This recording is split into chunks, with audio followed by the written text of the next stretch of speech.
If you're dealing with pelvic floor dysfunction, you've probably wondered whether changing your diet could help reduce your symptoms.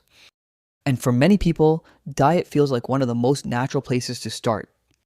Before we get into it, I also want to mention that there's an alternative way to think about diet and symptoms that I'll come back to at the end of the video. The first approach is to experiment with different diets to see if your symptoms improve. Here are some of the most common ones. Dairy-free diet.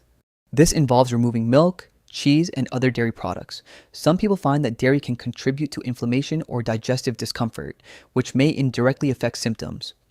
If you're not ready to go fully dairy-free, another option is to try a lactose-free diet instead. This is often much easier to follow, since many dairy products are available in lactose-free versions.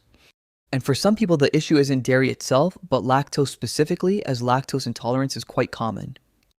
Gluten-free diet. This removes wheat, barley, and rye. For some, gluten can trigger gut irritation or sensitivity, which may influence how the body responds overall. Anti-inflammatory diet. This approach focuses on eating more whole, nutrient-dense foods like vegetables, fruits, healthy fats, and lean proteins while reducing processed foods and added sugars. The idea is not just to remove potential triggers, but to actively include foods that naturally help regulate inflammation, like fatty fish, olive oil, nuts, seeds, leafy greens, and berries.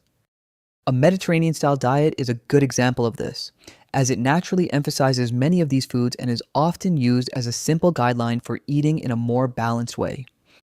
Vegan or plant-based diet. This eliminates animal products and emphasizes plant-based foods. Some people experience improvements due to higher fiber intake and reduced consumption of processed or heavy foods. The idea with all of these is simple: remove potential triggers and observe how your body responds. And for some people, this can make a noticeable difference, but here's the key point. If you follow one of these diets consistently for a couple of months and don't see meaningful improvement, there's usually no reason to continue restricting yourself, unless you genuinely enjoy eating that way. Another approach is to reduce certain foods and drinks that may trigger or worsen your symptoms. Some of the most common triggers people mention are caffeine. Caffeine stimulates the nervous system and may increase urgency or sensitivity. Alcohol. Alcohol may irritate the bladder and can also affect sleep and recovery. Spicy foods. Spicy foods can trigger irritation in some people, especially during flare-ups. Highly processed foods. Highly processed foods often contain additives and lower quality ingredients that may contribute to inflammation. Artificial sweeteners. Artificial sweeteners can be irritating for some people and may affect gut balance. Carbonated drinks. Carbonated drinks can increase pressure or discomfort due to the carbonation. Sugar and high sugar foods. Sugar and high sugar foods can contribute to energy spikes and crashes and may influence inflammation.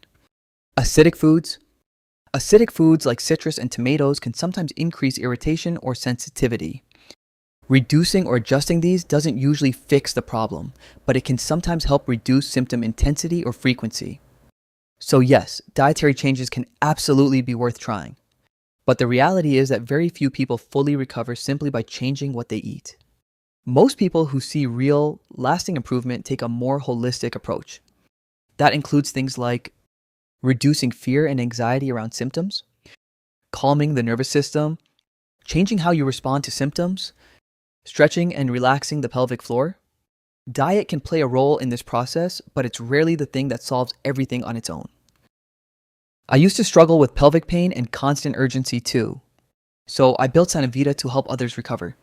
Sanavita includes psychological support using pain reprocessing and metacognitive therapy, guided stretches to relax the pelvic floor, expressive journaling to release built-up emotions, my recovery story and practical lessons for daily life, visualization meditations to calm your nervous system and ease symptoms.